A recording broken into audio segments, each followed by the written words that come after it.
Hello साथियों, कैसे हो आप? आई होप आप सभी अच्छे होंगे। जैसा कि आप सभी को पता है कि रोज़ शाम 8 बजे सामान्य हिंदी के 20 महत्वपूर्ण प्रश्नों की एक प्रैक्टिस सीरीज़ कराई जाती है। इसी क्रम में आज के वीडियो सेशन में हम प्रैक्टिस नंबर 7 का अभ्यास करेंगे। इसके पूर्व 6 सेशन ऑलरेडी करा दिए गए हैं। अगर आपने वो अटेंड नहीं किया है तो उसे भी ज़रूर अटेंड करें। तो चलिए, सभी दोस्तों से निवेदन है कि आप सभी जल्दी से जल्दी जुड़ जाएँ।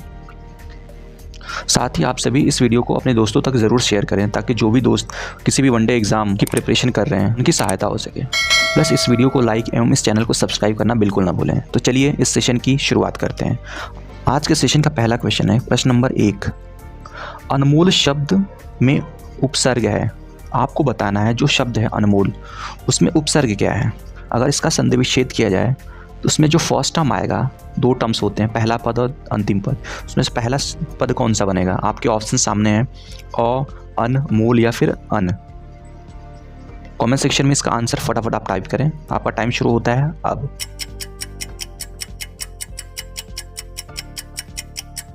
जी हाँ दोस्तों, इसका करेक्ट आंसर हो जाएगा ऑप्शन बी, अन। इसका क्या होता है? अनमोल कैसे लिखते हैं? अन धन मोल, अन धन मोल। उपसर्ग पूछ रहा। उपसर्ग मतलब जो पहले का होता है, जो शब्द में पहले जो जुड़ के बनता है उसको उपसर्ग बोलते हैं। जो लास्ट में जुड़ता है उसको प्रत्यय बोलते हैं। तो फाइनली ये पूछ क्या रहा है? उपसर्ग। तो क्वेश्चन नंबर फर्स्ट का आंसर क्या हो जाएगा? Option B, right. चलिए चलते हैं अब अगले प्रश्न की तरफ। आज का अगला प्रश्न है क्वेश्चन नंबर 2। क्वेश्चन नंबर 2 क्या बोल रहा है? निर्जल का संधि विच्छेद है। आपको बताना है जो शब्द है निर्जल, इसका संधि विच्छेद करेंगे तो क्या आएगा। आपके ऑप्शन सामने है, फटाफट इसका आंसर दीजिए आप सभी।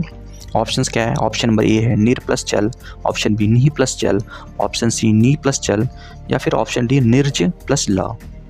फटाफट इसका आंसर दीजिए कमेंट सेक्शन में। क्वेश्चन नंबर 2 का आंसर क्या हो जाएगा? आपका टाइम शुरू होता है अब।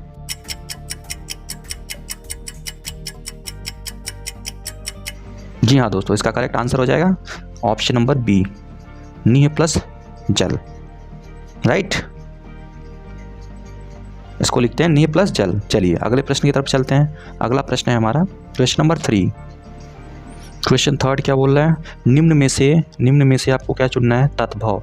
निम्न में से नहीं, इसमें से एक्चुअली पूछ रहा है निम्न में तत्भव कौन सा है। 4 ऑप्शन दिए हैं, उनमें से एक है जो तत्भव है, बाकी 3 तत्सम है। तत्सम मतलब होता है तत् प्लस सम। तत्सम का संधि विच्छेद क्या होता है? तत्सम, तत् प्लस सम। तत् मतलब उसके, सम मतलब समान, उसके समान। उसके समान मतलब यहाँ पे बोल रहा है संस्कृत के समान। जो तत्सम शब्द होते हैं वो एज इट इज संस्कृत से लिए गए हैं। मतलब जो शब्द संस्कृत से मिलते जुलते हैं या फिर संस्कृत के ही वर्ड है उनको बोलते हैं तत्सम, शुद्ध, और जो तत्भव होते हैं अशुद्ध। तो फाइनली इसमें से पूछ रहा है इसमें से कौन सा एक है जो तत्भव है। आपके ऑप्शंस हैं ए फूल, बी सूची, सी हरिद्रा या फिर डी पर्यंक। इसमें से कौन सा एक तत्भव का उदाहरण है? फटाफट इसका आंसर दीजिए आप सभी। क्वेश्चन नंबर 3 का आंसर क्या हो जाएगा? कमेंट सेक्शन में इसका आंसर टाइप कीजिए। चलिए आपका टाइम शुरू होता है अब।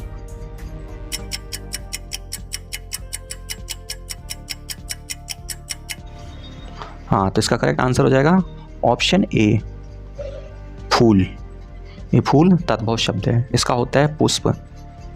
पुष्प इसका तत्सम होता है, संस्कृत का वर्ड पुष्प। ओके, चलिए अगले प्रश्न की तरफ चलते हैं हम लोग। अगला प्रश्न है प्रश्न संख्या 4। प्रश्न संख्या 4 क्या कह रहा है? श, जो षटकोणा वाला श है उसका उच्चारण स्थान क्या है। आपको बताना है जब भी हम श बोलते हैं तो हमारे मुंह के किस पार्ट से इसका उच्चारण होता है। आपके ऑप्शन सामने हैं, दंत, मूर्धन्य, कंठ या तालु। फटाफट इसका आंसर दीजिए। बहुत ही सिंपल क्वेश्चन है और बहुत ही महत्वपूर्ण। इसका आंसर क्या हो जाएगा? कौन सा करेक्ट आंसर हो जाएगा? कौन सा ऑप्शन करेक्ट है? फटाफट आंसर दीजिए और आपका टाइम शुरू होता है अब।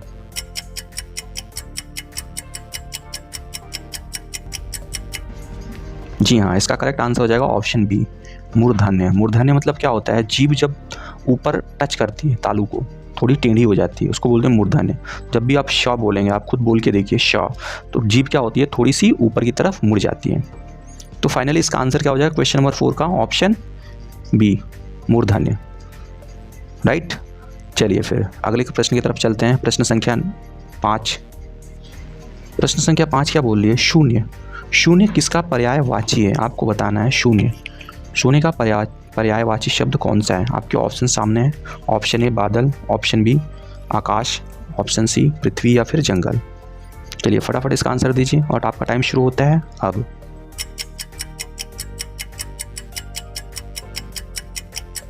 जी हाँ, इसका करेक्ट आंसर हो जाएगा ऑप्शन नंबर बी आकाश।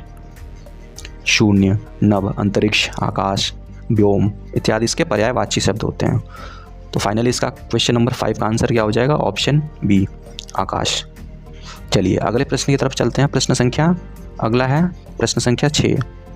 प्रश्न संख्या 6 क्या बोल रहा है? विपरीतार्थक शब्द का युग्म है। युग्म नहीं है एक्चुअली, यहाँ पूछ रहा था, मिस हो गया है। कौन सा विपरीतार्थक शब्द का युग्म नहीं है? बाकी 3 जो ऑप्शंस होंगे वो विपरीतार्थक शब्द का एक युग्म होगा। पहला शब्द दूसरा शब्द पहले शब्द का विपरीत होगा, बाकी तीसरा जो होगा वो नहीं होगा। तो आपको कमेंट सेक्शन में करेक्ट ऑप्शन चूज़ करना है। आपके ऑप्शंस हैं अनुलोम प्रतिलोम, आग्रह अनुग्रह, हर्ष विषाद, प्रधान और गौड़। सो फाइनली इसका आंसर बताइए आप सभी, कौन सा युग्म नहीं है? चलिए आपका टाइम शुरू होता है अब।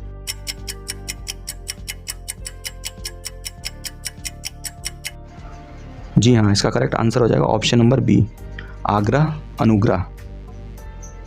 बाकी अनुलोम प्रतिलोम, अनुलोम का उल्टा होता है प्रतिलोम। हर्ष मतलब होता है खुशी, विषाद मतलब गम दुख, ये एक दूसरे के प्रतिलोम है या फिर विलोम है। ऑप्शन डी क्या है? प्रधान का गौड़, बिल्कुल प्रधान का उल्टा होता है गौड़। बाकी ऑप्शन बी है आग्रह मतलब होता है निवेदन करना, रिक्वेस्ट करना। अनुग्रह मीन्स भी होता है रिक्वेस्ट ही करना। जो ऑप्शन बी है एक दूसरे के पर्यायवाची है। फाइनली इसका करेक्ट आंसर क्या हो जाएगा? Option B, right. चलिए अगले प्रश्न की तरफ चलते हैं। अगला प्रश्न है क्वेश्चन नंबर 7। प्रश्न संख्या 7 क्या बोल रहा है? गोटी लाल करना। ये मुहावरा दिया है, इसका आपको अर्थ बताना है। गोटी लाल करना, इसका अर्थ बताइए फटाफट कमेंट सेक्शन में। ऑप्शन सामने आपके, फटाफट इसका आंसर टाइप कीजिए कमेंट सेक्शन में और आपका टाइम शुरू होता है अब।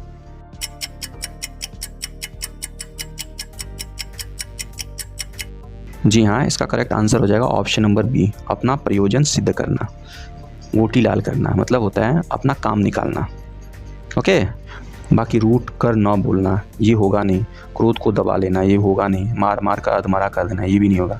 फाइनली आंसर क्या हो जाएगा? क्वेश्चन नंबर 7 का आंसर हो जाएगा ऑप्शन बी। चलिए अगले प्रश्न की तरफ चलते हैं। प्रश्न संख्या 8। क्वेश्चन नंबर 8 बोल रहा है निम्नलिखित शब्दों में शुद्ध वर्तनी छाटिए। आपको शुद्ध वर्तनी छाटना है। 4 शब्द दिए हैं, 4 ऑप्शन है, उसमें से एक ऑप्शन है जो करेक्टली स्पेल्ड होगा। बाकी 3 जो शब्द दिए हैं वो उसमें कोई ना कोई एरर होगा ही होगा, कोई मात्रा का एरर होगा या फिर कुछ भी एरर हो सकता है, कुछ भी गलती हो सकती है वर्तनी। इसमें से शुद्ध वाला जो है उसको छाटना है। चलिए फटाफट कमेंट सेक्शन में इसका आंसर दीजिए। ऑप्शंस आपके सामने हैं, आंसर दीजिए और आपका टाइम शुरू होता है अब।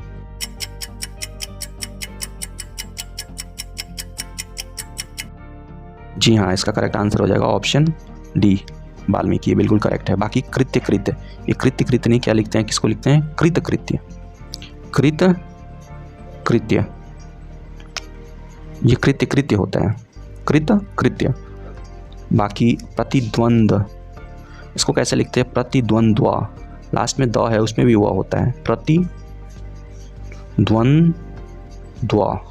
प्रतिद्वंद्व ये होता है। बाकी लघुत्तर, लघुत्तर ऐसे नहीं है, घ पे बड़ा ऊ की मात्रा होती है, ल घू त र, लघुत्तर। तो ये बाकी तीनों रॉन्ग हैं। किसकी वर्तनी शुद्ध है? लास्ट वाला जो ऑप्शन है ऑप्शन डी, इसकी वर्तनी शुद्ध है। वाल्मीकि ऐसे ही लिखते हैं। सो फाइनली क्वेश्चन नंबर 8 का आंसर क्या हो जाएगा? Option D, right. चलिए अगले प्रश्न की तरफ रुख करते हैं हम सभी। आज का अगला प्रश्न है प्रश्न संख्या 9। प्रश्न संख्या 9 क्या बोल रहा है? राहुल प्रतिदिन 2 अमरूद खाता है। इसमें कौन सा विशेषण है? आपको विशेषण फाइंड आउट करना है। इसमें से बताना है जो सेंटेंस दिया है, जो वाक्य दिया है, राहुल प्रतिदिन 2 अमरूद खाता है, इसमें से विशेषण क्या है? आपके ऑप्शंस हैं आवृत्तिवाचक विशेषण, क्रमवाचक विशेषण, संख्यावाचक विशेषण या फिर सार्वनामिक विशेषण। इसमें करेक्ट ऑप्शन आपको चूज़ करना है। फटाफट इसका आंसर दीजिए आप सभी कमेंट सेक्शन में और आपका टाइम शुरू होता है अब।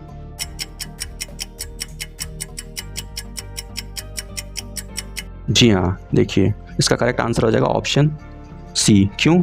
इसमें बोल रहा है राहुल प्रतिदिन 2 अमरूद, 2 क्या है, एक संख्या है, संख्या है ना, तो संख्यावाचक में क्या है, संख्या मेंशन्ड होता है, वहाँ पे संख्या दी हुई होती है, 2 अमरूद, 4 अमरूद, 5 अमरूद, ये संख्यावाचक है, इसलिए इसका आंसर क्या हो जाएगा, ऑप्शन सी। क्वेश्चन नंबर 9 का ऑप्शन क्या हो जाएगा, करेक्ट ऑप्शन, ऑप्शन सी। चलिए अगले प्रश्न की तरफ चलते हैं। नेक्स्ट क्वेश्चन है क्वेश्चन नंबर 10। प्रश्न संख्या 10 क्या बोल रहा है, निम्न में से कौन सा शब्द स्त्रीलिंग है। अब स्त्रीलिंग और पुल्लिंग आ गया क्वेश्चन, इसमें से बताना है, जो 4 ऑप्शन दिए हैं उनको पढ़ के बताना है कौन सा इसमें से स्त्रीलिंग है। चलिए फटाफट इसका आंसर दीजिए कमेंट सेक्शन में, ऑप्शंस आपके सामने हैं, आप सभी इसका आंसर दें और आपका टाइम शुरू होता है अब।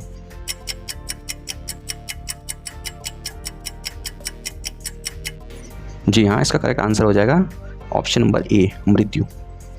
यहाँ एक चीज़ मैं आपको बता दूँ, ये कैसे पहचानते हैं स्त्रीलिंग है या पुल्लिंग है कोई भी शब्द, इसके लिए एक ही ट्रिक है और एक ही फॉर्मूला है, आपको सेंटेंस में यूज़ करके देखना है, वो शब्द को, जो शब्द दिया है उसको अपने वाक्य में प्रयोग करके देखिए, उससे क्या सेंस निकलता है, वो जो वाक्य बन रहा है वो शुद्ध है कि नहीं है।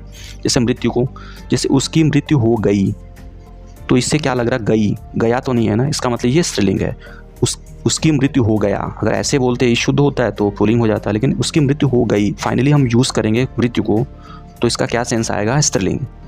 तो क्वेश्चन नंबर 10 का आंसर ऑप्शन यही होगा, राइट। चलिए अगले प्रश्न की तरफ चलते हैं हम लोग। बाकी अगर आप चाहें चक्रव्यूह, संकल्प, उत्साह को भी यूज़ कर सकते हैं। जैसे चक्रव्यूह को क्या बोल सकते हैं, अर्जुन ने चक्रव्यूह तोड़ा, तोड़ा बोलेंगे, तोड़ा, तोड़ी तो नहीं है ना, इससे मतलब क्या निकल रहा है, चक्रव्यूह क्या है, ये पुल्लिंग है। वैसे संकल्प, उत्साह भी आप चेक कीजिए, बाकी ये तीनों पुल्लिंग है, एक ही बस मृत्यु है वो ये स्त्रीलिंग है, जो कि इसका आंसर हो जाएगा। चलिए अगले प्रश्न की तरफ चलते हैं फाइनली। अगला प्रश्न है प्रश्न संख्या 11। प्रश्न संख्या 11 क्या बोल रहा है, वाक्य का कौन सा भाग शुद्ध नहीं है। आपको बताना है जो सेंटेंस दिया है, वाक्य दिया है, उसमें से कौन सा पार्ट शुद्ध नहीं है, मतलब अशुद्ध है। चलिए सेंटेंस पढ़ते हैं। बड़े दुख की बात है कि डॉक्टर के आने से पहले ही उसका प्राण पखेरु उड़ गए। अच्छा ठीक है, अब ऑप्शंस पढ़ लेते हैं, इसमें से कौन सा शुद्ध है, बड़े दुख की बात है कि, या फिर उसका प्राण पखेरु उड़ गए डॉक्टर के आने से पहले ही, या फिर कोई त्रुटि नहीं। चलिए आप सभी इसका आंसर दीजिए, बहुत ही ईजी क्वेश्चन है। एक क्वेश्चन ऑलरेडी रिसेंट एग्जाम में आ चुका है, इसलिए इसको मोस्ट इंपॉर्टेंट टिक कर लीजिए, मोस्ट इंपॉर्टेंट। इसी टाइप के क्वेश्चन बहुत सारे आते हैं। चलिए फटाफट इसका आंसर दीजिए, कौन सा ऑप्शन इसका करेक्ट हो जाएगा, कमेंट सेक्शन में बताइए और आपका टाइम शुरू होता है अब।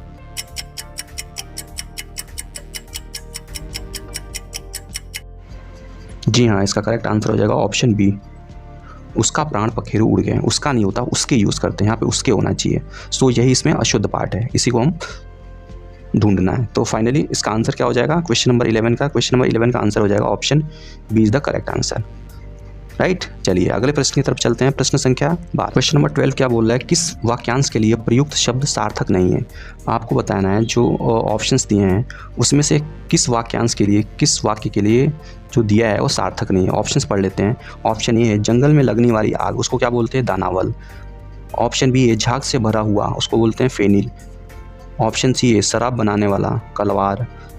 डी जो वचन से परे हुआ चाल। इसमें से करेक्ट ऑप्शन चूज करना है जिसका मतलब सार्थक निकलता हो। चलिए फटाफट इसका आंसर दीजिए कमेंट सेक्शन में, कौन सा इसका करेक्ट ऑप्शन हो जाएगा। चलिए आपका टाइम शुरू होता है अब।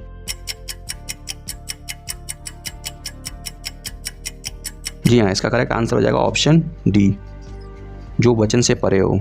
उसको हम वाचाल नहीं बोलते हैं, ये गलत है, ये वाला शुद्ध सार्थक नहीं है। इसको बोलते हैं हम जो वचन से परे हो, उसको बोलते हैं हम वचनातीत, वचनातीत, वचनातीत बोलते हैं।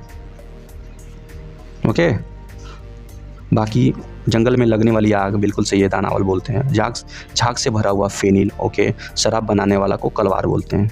बाकी तीनों सही है, जो ऑप्शन डी है वो मैच नहीं कर रहा है, करेक्ट नहीं है, सार्थक शब्द नहीं है। सो फाइनली क्वेश्चन नंबर 12 का आंसर हो जाएगा option D, option number D, right. चलिए अगले प्रश्न की तरफ चलते हैं। प्रश्न संख्या अगला है क्वेश्चन नंबर 13 क्या बोल रहा है, पुस्तकालय शब्द किस समास का उदाहरण है। बहुत ही बढ़िया क्वेश्चन है, आपको बताना है पुस्तकालय शब्द में कौन सा समास है।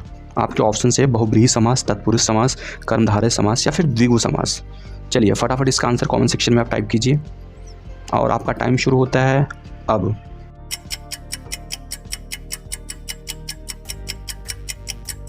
जी हाँ, इसका करेक्ट आंसर हो जाएगा ऑप्शन नंबर बी, तत्पुरुष समास। पुस्तकालय, अगर इसका संधि विच्छेद करेंगे तो इसको क्या बोलेंगे? पुस्तक धन आलय, पुस्तक धन आलय। और इसका मतलब क्या निकला? पुस्तकों के लिए आलय, आलय मतलब होता है घर, पुस्तकों के लिए। तो के लिए कहाँ पे यूज़ होता है? अगर आपने पढ़ा हो जो तत्पुरुष समास है, तत्पुरुष समास के अंतर्गत संप्रदान तत्पुरुष एक आता है, संप्रदान कारक, संप्रदान, उसमें के लिए यूज़ करते हैं, संप्रदान तत्पुरुष का ये एक एग्जाम्पल है पुस्तकालय। ओके, चलिए अगले प्रश्न की तरफ चलते हैं। फिलहाल इसका करेक्ट आंसर क्या हो जाएगा? ऑप्शन बी, तत्पुरुष समास। अगला प्रश्न है प्रश्न संख्या 14। क्वेश्चन नंबर 14 क्या बोला? निम्न में से तत्सम शब्द है, आपको बताना है। जो ऑप्शंस दिए हैं उसमें से एक तत्सम है, आपके ऑप्शन सामने हैं, फटाफट बताइए कमेंट सेक्शन में इसका आंसर फटाफट बताइए। तत्सम शब्द बताना है आपको। तत्सम मतलब जो संस्कृत से लिया गया हो या फिर एज इट इज संस्कृत में हो, शुद्ध हो। चलिए आंसर बताइए आप सभी और आपका टाइम शुरू होता है अब।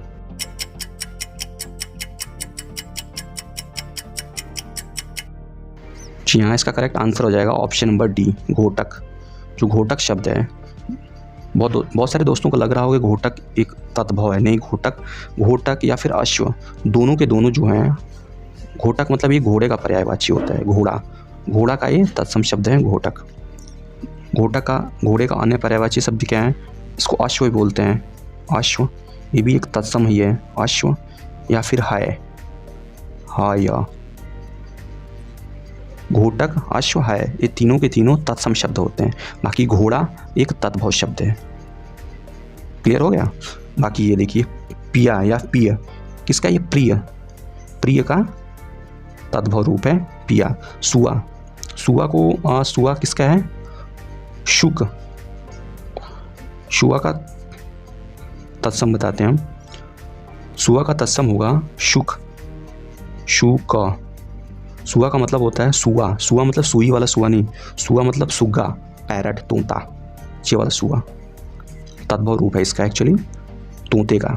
बाकी पलंग का, ये पलंग तद्भव शब्द है, इसका होता है पर्यंक, तत्सम शब्द होता है पर्यंक। ओके, बाकी घोटक घोड़े का होता है। सो फाइनली क्वेश्चन नंबर 14 का आंसर क्या हो जाएगा? क्वेश्चन नंबर 14 का आंसर हो जाएगा ऑप्शन डी, घोटक। राइट, चलिए अगले प्रश्न की तरफ चलते हैं। प्रश्न संख्या 15। क्वेश्चन नंबर 15 क्या बोला है? व्याकरण की दृष्टि से निम्न में से कौन सा शुद्ध वाक्य है? आपको बताना है व्याकरण की दृष्टि से कौन सा शुद्ध वाक्य है। वाक्य पढ़िए, एक क्वेश्चन अभी हाल ही में पूछा गया था। ऑप्शंस क्या है? उसे अनुत्तीर्ण होने की आशंका है, उसे अनुत्तीर्ण होने का संशय है, उसे अनुत्तीर्ण होने की आशा है, उसे अनुत्तीर्ण होने का शक है। इसमें से कौन सा करेक्ट सेंटेंस है? कमेंट सेक्शन में इसका आंसर बताइए आप सभी और आपका टाइम शुरू होता है अब।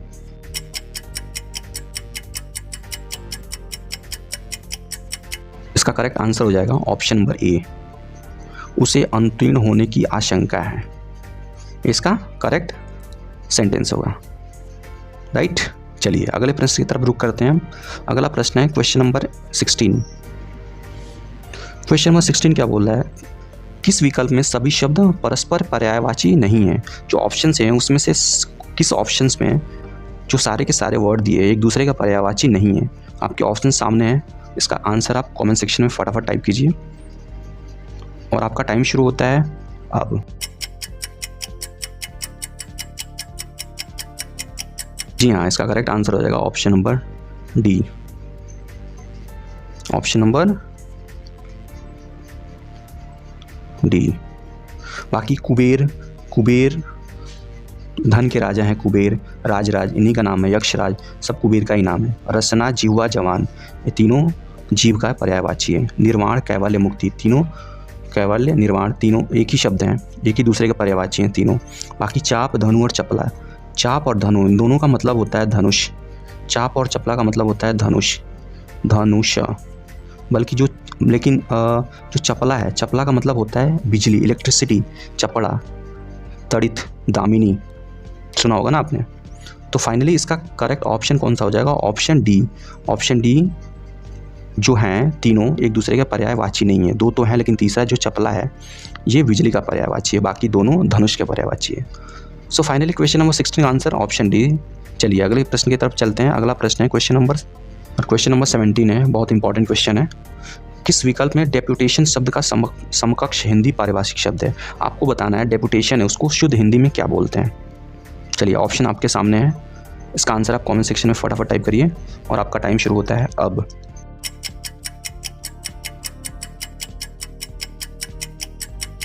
सो फाइनली इसका करेक्ट आंसर हो जाएगा ऑप्शन नंबर डी, प्रतिनियुक्ति। ये जो वर्ड है उसका मतलब होता है डेप्यूटेशन, किसी को किसी जगह पे प्रतिनियुक्त करना, फिर से वापस नियुक्त करना। So option D is the correct answer. चलिए अगले प्रश्न की तरफ चलते हैं। प्रश्न संख्या है 18। क्वेश्चन नंबर 18 है, अतिथि की सेवा करने वाला एक शब्द में बताइए। अच्छा, आपको बताना है जो अतिथि की सेवा करता है उसको क्या बोलते हैं। आपके ऑप्शन है आतिथ्य, आतिथेयी, आतिथेयी, अतिभोगी, आलोच्य। इसमें से करेक्ट ऑप्शन आपको चूज़ करना है। फटाफट इसका आंसर कमेंट सेक्शन में दीजिए और आपका टाइम शुरू होता है अब।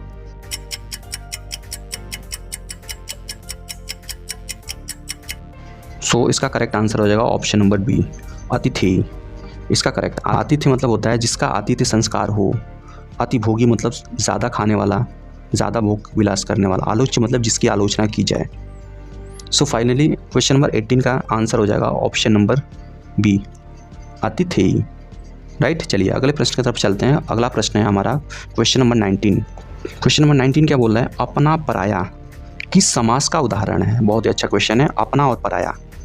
इसको देख के आप पहचान जाएंगे अपना पराया में कौन सा समास है। आपके ऑप्शन से द्वंद्व समास, बहुब्रीहि समास, द्विगु समास या फिर तत्पुरुष समास। फटाफट इसका आंसर टाइप कीजिए आप और आपका टाइम शुरू होता है अब।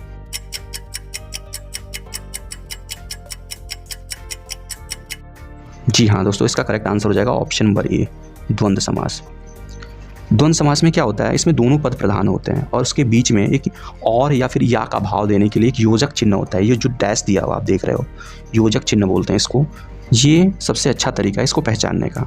द्वंद्व समास में दोनों जो शब्द दिए होते हैं, जो पद दिए होते हैं, उनके बीच में एक डैश दिया होता है या फिर योजक चिन्ह, जैसे माता पिता हो गया, माता प्लस पिता। लेकिन एक चीज़ ध्यान दीजिए, दोनों शब्द होते हैं एक दूसरे के अपोजिट होते हैं। जैसे माता है तो उसका उल्टा पिता, अपना है तो उसका उल्टा पराया, और दोनों पद प्रधान होते हैं द्वंद्व समास में। राइट। चलिए सो फाइनली इसका आंसर क्या हो जाएगा, क्वेश्चन नंबर 19 का आंसर हो जाएगा ऑप्शन ए, द्वंद्व समास। अगला प्रश्न पे चलते हैं।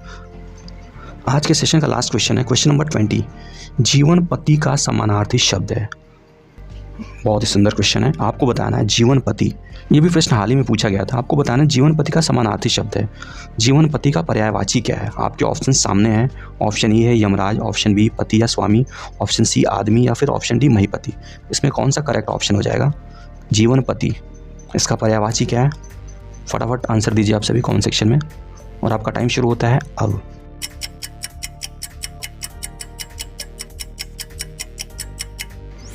जी हाँ, इसका करेक्ट आंसर हो जाएगा ऑप्शन नंबर ए, यमराज। ये यमराज का पर्यायवाची है, पति का नहीं है, आदमी का नहीं है, महिपति का नहीं है। राइट।